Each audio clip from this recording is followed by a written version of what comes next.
안녕하세요. 저의 이름은 조태현입니다. 앞으로 여러분과 함께 마가복음을 공부하려고 합니다. 오늘 강의의 제목을 마가의 인물 구현과 복음의 탄생 이렇게 정해 보았습니다. 인물 구현 좀 어려운 말이 되나요?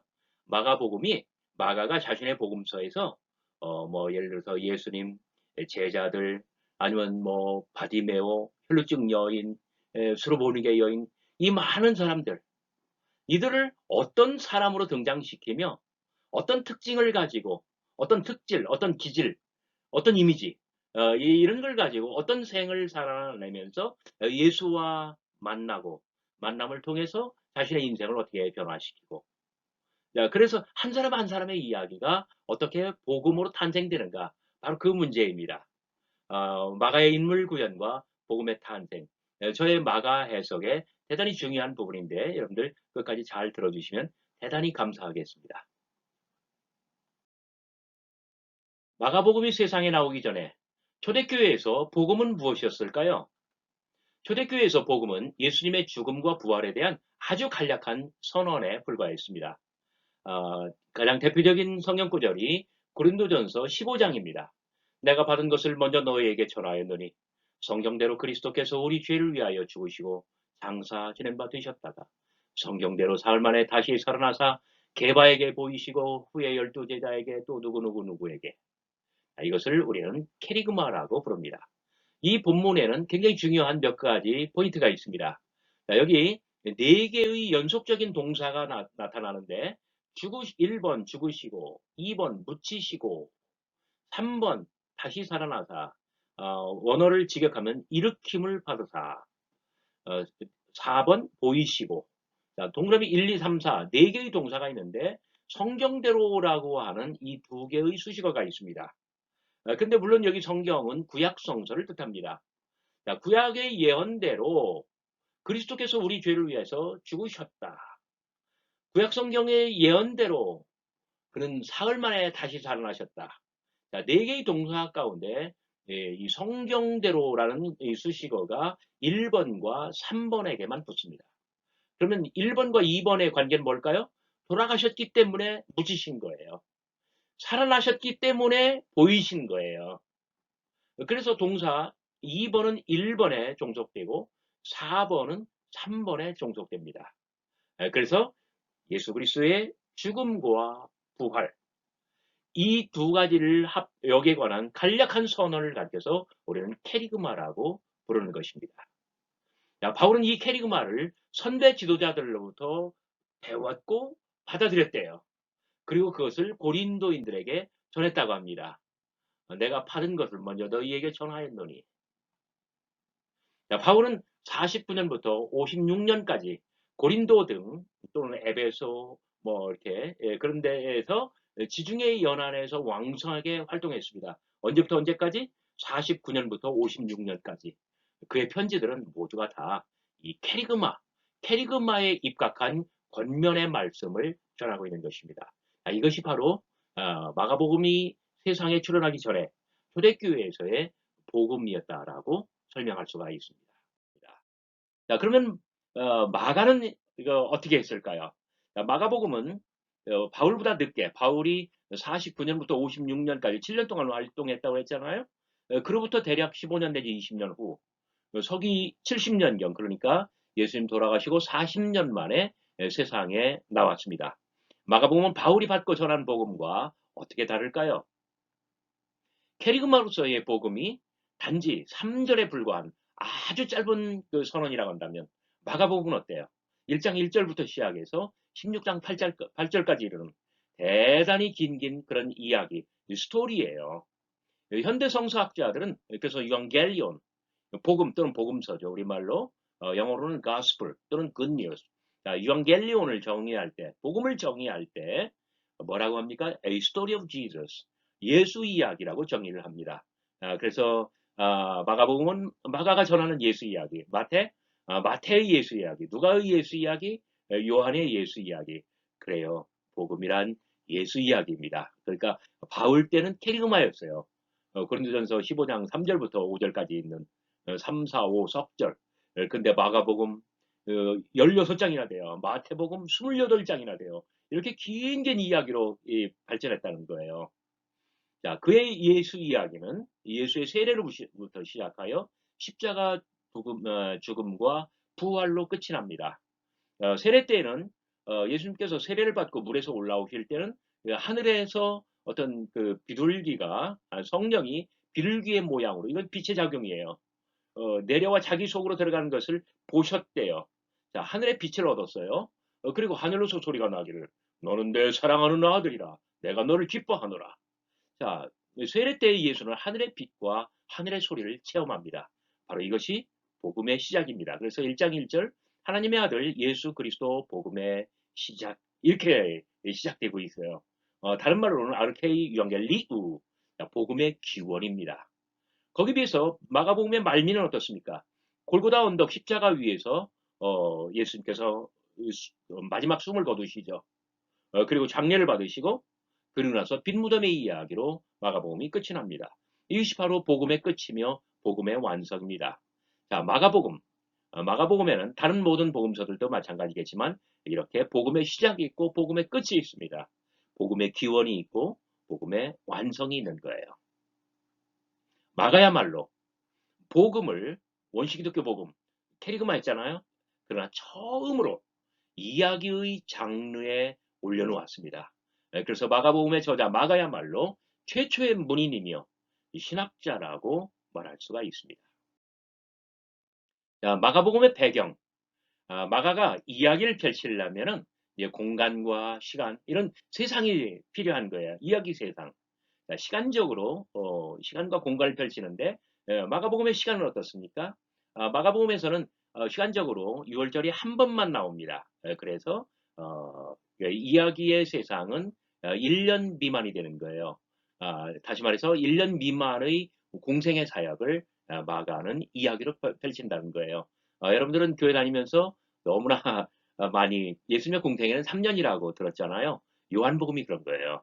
요한복음에는 6월절이 2장에 한 번, 5장에 한 번, 7장에 한 번, 그리고 12장에 한 번. 다시 말씀드려요. 2장, 5장, 7장, 12장, 6월절과 예루살렘 방문이 4번 나와요. 4번 나오기 때문에 적어도 예수님의 공생애는 3년이 확보되는 거예요. 거기에 비하면 그 마가복음, 그리고 마가복음을 따른 마태와 이 누가복음, 이 세 권의 책에서는 예수님의 공생애가 1년 미만으로 설정되어 있습니다. 자, 거기에 비하면 공간적으로는 어떨까요? 압도적으로 갈릴리입니다. 그러나 마지막 일주일만 예루살렘과 이 주변에 머무십니다. 어, 물론 요한복음은 6월절이 4번 나오고 4번 예루살렘을 방문하는데 거의 모든 이야기가 요한복음에서는 어떻습니까? 예루살렘과 주변에서의 일들이에요. 그러나 마가복음, 마태복음, 누가복음, 이 공간복음에서는 거의 압도적으로 갈릴리에 예수님께서 계셨고 거기서 활동하셨기 때문에 거의 모든 어떤 복음사화, 이 레파토리가 갈릴리에서의 사역을 이야기하고 있는 것이죠. 요한복음은 너무 달라요. 자, 여행. 시간 안에서 공간을 확장하는 것은 여행입니다. 여행에는 두 가지가 있어요. 보도 여행과 항해. 6장 6절, 이에 모든 촌에 두루 다니시면서 가르치시더라. 이렇게 예수님께서는 끊임없이 걸으신 분이에요. 여러분들도 많이 걷고 계시나요? 저도 정말 예수님을 본받아서 많이 걷고 싶었어요. 그리고 많이 걸었어요. 지금도 걷고 있습니다. 많이 걷고 있습니다. 걷다 보니까요, 몸의 균형이 오고요. 그리고 저도 모르게 이 속에서부터 어떤 그 힘이 약동하는 것을 느껴요.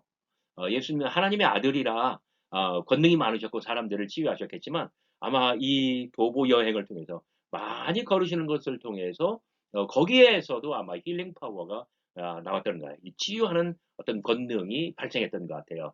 그리고 마가복음에는 저 높이 북쪽으로 그뭐 두로 시돈 이렇게 끝까지 올라가시는 북방 여행이 한 번 있고요.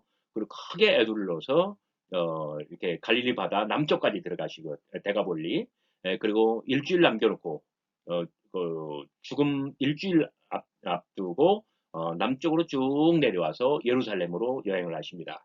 자, 이런 모든 것들은 다 도보 여행이에요. 거기에 비하면 예수님께서는 갈릴리 바다를 넘어서 이방 땅으로 가는 항해의 이야기가 나옵니다. 1번부터 6번까지 6차례가 마가복음에 항해 이야기 펼쳐지는데 그중에 첫 번째, 네 번째, 여섯 번째 이 세 개의 여행은 특히 갈릴리 바다를 가로질러 이방 땅으로 어떤 사역의 공간을 확장하는 그러한 여행이 되고 있습니다. 자, 그러면 인물은 어떨까요? 원래 이 공부는 마가복음의 인물 구현, 그리고 복음의 창조, 그래서 인물을 제가 여러분들에게 설명하려고 하는 거예요. 자, 창조 후 에덴 동산에는 아담과 이브가 들어옵니다. 마찬가지로 이 시간과 공간을 중심으로 세상을 펼쳐놓고 마가는 인물들을 들여보내고 있습니다. 가장 중요한 인물은 누구겠어요? 예수님이시죠. 왜? 마가복음은 예수 이야기입니까? 예수님 가장 가까이 곁에는 누가 있습니까? 예수님 곁에는 누가 있어요? 제자들이 있어요. 그런데 3장 13절부터요. 예수께서 당신의 원하는 자들을 부르시니 산에 올라가셔서 당신의 원하는 자들을 부르시니 나오는지라. 이에 12를 세우사 당신과 함께 있게 하시고 또 보내사 전도도 하며 귀신을 쫓아내는 권능을 주셨다. 당신의 원하는 자들이 있고요. 그 중에서 12명을 선발해요. 특별히 불러서 특별히 12로 세우시는데 아마 이스라엘의 12지파. 그래서 새로운 이스라엘로 하나님의 나라 공동체를 결정하시는 것이겠죠. 자, 이때는 특별한 목적이 있었다고 합니다. 그 첫 번째 목적은 함께 있음입니다. 함께 있으라고 부른 거예요. 그리고 나중에 떠나보내려고, 세상으로 내보내려고, 당신 뭐 돌아가시고 나서 이제 이 사람들은 세상에서 보냄받은 자로 살아야 되죠. 아마 여러분들도 신학을 공부한 사람이나 목회하는 사람들은 보냄받은 자로서 세상에 존재하며 하나님의 교회에서 사역하며 아마 그럴 거예요. 여러분들이 섬기시는 목사님들, 전도사님들 다 그런 분들이시겠죠. 뭐 사제들도 그럴 테고요. 자, 거기에 비해서 예수를 죽음으로 몰고 가는 사람들이 있어요. 어, 한마디로 말하면 유대교 최고 지도자들입니다. 그 민간 지도자들로서는 바리새인들이 있고, 그리고 예루살렘에서 내려온 서기관들이 있고, 장로들, 대제사장들, 그리고 최고 대제사장. 자, 이들은 모두가 다 유대 자치령의 최고 지도자들입니다. 이들이 예수에게 사형을 언도하고, 그리고 누구에게로 넘겨요? 빌라도에게 넘겨요. 자, 빌라도는 누굽니까? 로마 대제국의 어떤 총독으로서 유대 땅, 예루살렘과 그 지역을 지배하는 자들이죠. 물론 백부장, 이런 사람들도 로마 제국에 속한 사람들입니다. 거기에 비하면 그 외에 아, 마이너 캐릭터들이 있어요. 마이너 캐릭터. 요즘 뭐 우리나라에서 문학하는 사람들, 성서학을 아는 사람들, 그들은 이 부수적인 인물이라고 번역을 하는데 저는 조금 마음에 덜 듭니다. 조금 유감입니다. 부수적인 인물이라고 하기에는 부수적이지 않아요. 이들은 굉장히 중요 인물들이에요. 그런데 이들은 한 번씩밖에 등장하지 않아요. 그래서 영화나 드라마로 말하면 우리가 보통 단역이라고 말을 하죠. 근데 1장, 5장, 7장 이 세 사람의 경우 1장 맨 마지막에 있는 가버나움 나병 환자, 그다음에 5장 처음에 나오는 거러사 광인, 그다음에 7장 맨 마지막에 나와 있는 귀먹고 어눌한 자. 이 세 사람은 모두 다 예수께 말할 수 없는 은혜를 받고 아주 기적의 치유를 경험해요. 인생의 대박 어떤 그 축복을 경험하는 거예요. 그 끝에 예수께서는 반드시 아무에게도 아무 말도 이루지 말라. 예수님께서 엄히 명령을 하셔요. 불통을 명하신 거죠. 그러나 이 사람은 소통케 합니다. 그 중에 특별히 7장에 있는 요 사람 말입니다. 귀먹고 어눌한 자. 자, 귀를 고쳐줬어요. 그 다음에 이 혀를 고쳐주셨어요. 그래서 이 귀가 열렸고, 이 혀가 맺힌 것이 어떤 혀의 어떤 혀의 결박이 풀려서 이제는 음절이 분명하고 어떤 그 뜻을 담아서 말을 할 수가 있어요. 자, 소리가 들어갈 수 있어요. 인풋. 소리가 나올 수 있어요. 아웃풋. 자, 완벽한 그 소통의 이야기입니다. 대단히 상징적이죠? 그래요. 그래서 귀와 입을 고친 거예요. 입을 고치면 어떻습니까? 이 사람은 자기의 스토리를 말할 수가 있어요. 어느 날 예수께서 내 생애에 들어오셨다. 그리고 나를 이렇게 만져주셨고, 이렇게 고쳐주셨고, 내 인생을 완전히 바꿔주셨다. 그러니까 불통을 명했지만 이 사람은 불순종하고 나가서 널리 널리 확산하는 거예요. 이 이야기를 다 퍼뜨리는 거예요. 그리고 갈릴리 논쟁의 마지막 이야기 3장 1절부터 6절까지 안식일 날 한편 손 마른 사람을 예수님께서 고쳐주십니다. 손을 고치면 어떤 현상이 나타날까요? 여러분 어때요? 12해를 혈루증으로 앓던 여인, 이 여인이 예수께 몰래 와서 자기의 손을 내밀어 예수님을 막 옷을 만져서 자기가 나음을 얻어요. 혈루 근원이 말라요. 그리고 6장 맨 마지막에 많은 사람들이 예수께 막 쇄도해 오는데 예수님께서 일일이 다 손으로 안수하여 고칠 수가 없어요. 그러니까 사람들이 막 쇄도해가지고 누구든지 와서 예수의 이 옷자락 또는 옷고름이라도 만져요. 만지는 자는 다 성함을 입음이라. 어떻습니까? 여러분 손이 있으시죠? 손 내밀어 봐요. 이 손을 가지고 예수님께 나가면 자기의 아픔을 고칠 수 있다는 거예요. 자, 1장, 이 이야기, 1장 마지막에 가버나움 나병 환자 이야기. 예수께서 불쌍히 여기서 손을 내밀어 저에게 대시며 가르쳐대. 내가 원하노니 깨끗함을 입어라. 자, 손이 있는 사람은 자신의 병을 고칠 수 있습니다. 손이 있는 사람은 다른 사람, 내 주변에, 내 이웃에 소중한 사람, 그들의 아픔을 어루만지며 고칠 수가 있어요. 그래서 이런 이야기들은 대단히 소중합니다. 우리가 부수적인 인물이라고 부르기에는 이들이야말로 예수님 돌아가신 이후에 또는 예수님 살아 생전이라도 마찬가지예요. 예수와의 만남, 그리고 그 만남이 가져온 인생의 기적, 완전히 자기가 변화되고 새롭게 된 그 모든 이야기들을 널리 널리 전파하는 거예요. 이들이야말로 복음의 어떤 source, 복음의 원천이라고 말할 수가 있습니다. 이들의 입에서 나온 이야기가 다 복음이 되는 거 아니겠어요?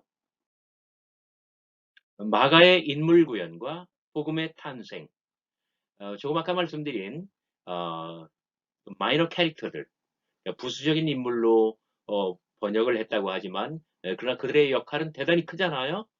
그들의 어떤 경험담, 그들의 가슴속 사연 이런 것들이 입 밖으로 나오면 그리고 사람들 사이에 회자되면 그것이 곧 복음의 레파토리가 된다는 거예요. 물론 수집과 전승의 그런 과정, 뭐 편집의 과정 이런 것들이 필요하겠지만 자, 마가는 그 외에도 아주 많은 사람들을 이야기 속에 등장시킵니다. 마가의 작품 세계 속에서 예수는 어떤 사람일까요? 또 서기관들은 또 어떻고요? 바리새인들, 대제사장, 이런 사람들은 주로 예수의 적대자들이죠. 그리고 혈루증 여인은 어때요? 야이로, 소르보니게 여인, 바디메오, 구리누 시몬, 제자들은 또 어떻고요?